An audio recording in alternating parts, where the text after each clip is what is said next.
C'est pour moi une immense fierté d'être assis à cette tribune devant vous. L'équipe de France dans cette maison aussi prestigieuse représente quelque chose d'important.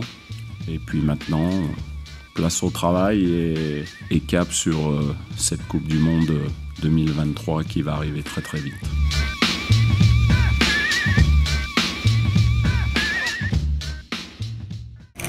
Retrouvez votre magazine avec Winamax. Winamax, le plus important, c'est de gagner.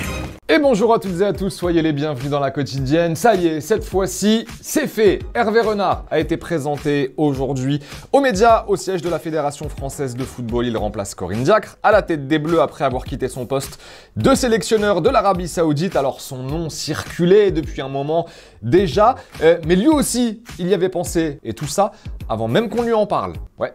Je me suis toujours dit dans un petit coin de la tête, et j'en ai fait part à quelques proches, un jour, pourquoi pas, j'aimerais bien participer à une grande compétition avec l'équipe de France féminine.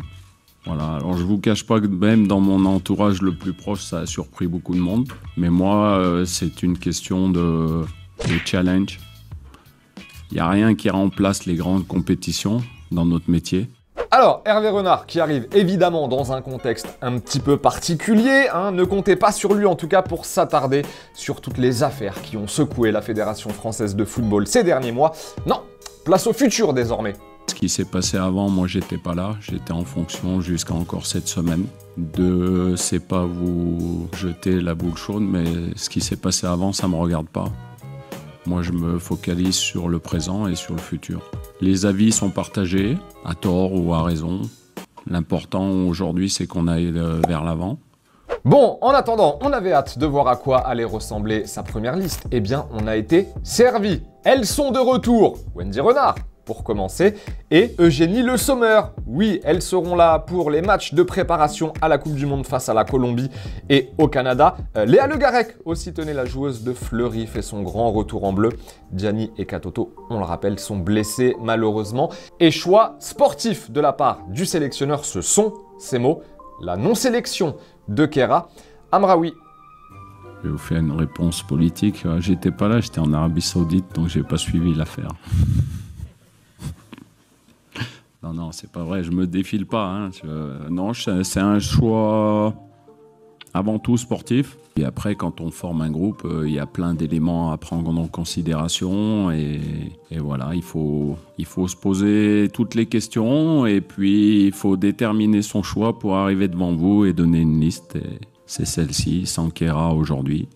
Hervé Renard tenait à retrouver dimanche dans Téléfoot. Il va s'entretenir aujourd'hui avec Marine Marc, le nouveau sélectionneur des Bleus. C'est à retrouver, comme d'habitude, à partir de 11 h dimanche matin dans l'émission. Et pour terminer, malheureusement, les éliminations du Paris Saint-Germain et de l'Olympique Lyonnais en quart de finale de la Ligue des Champions hier. Coup dur pour les clubs français. Paris éliminé par Wolfsburg et l'OL sorti par Chelsea. La Ligue 1, elle, fait son grand retour ce soir après la trêve internationale. Marseille accueille Montpellier à 21 h. Matteo Guendouzi tenait en conférence de presse hier le milieu de l'OM qui traverse, on le sait, une période un petit peu compliquée. Il avait été sollicité, Guendouzi, lors du mercato hivernal, notamment en Première Ligue, mais il ne se sentait pas de partir tout de suite.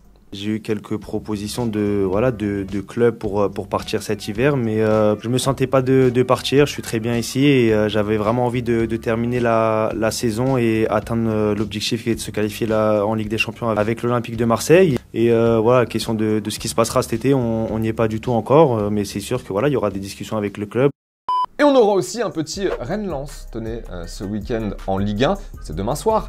Pourquoi on vous parle de ce match? Parce que Benjamin Bourigeaud, en attendant la rencontre, il révise ses gammes en mode croate du Real Madrid.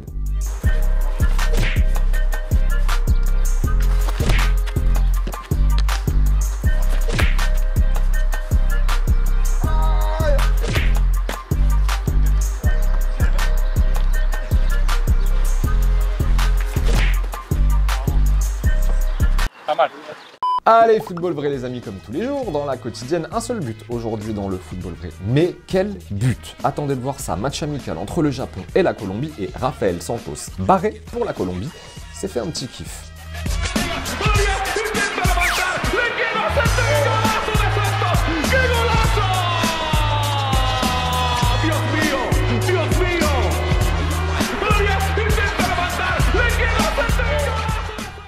Éclat, ça faisait longtemps qu'on ne l'avait pas entendu et il a parlé.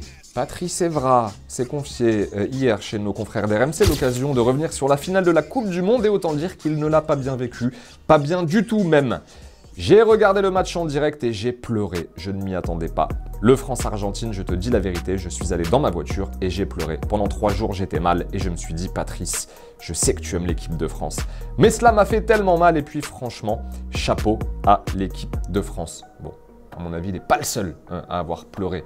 Patrice Evra, le soir de cette finale. En parlant des Bleus, une nouvelle fois, soyez bien au rendez-vous dimanche dans Téléfoot.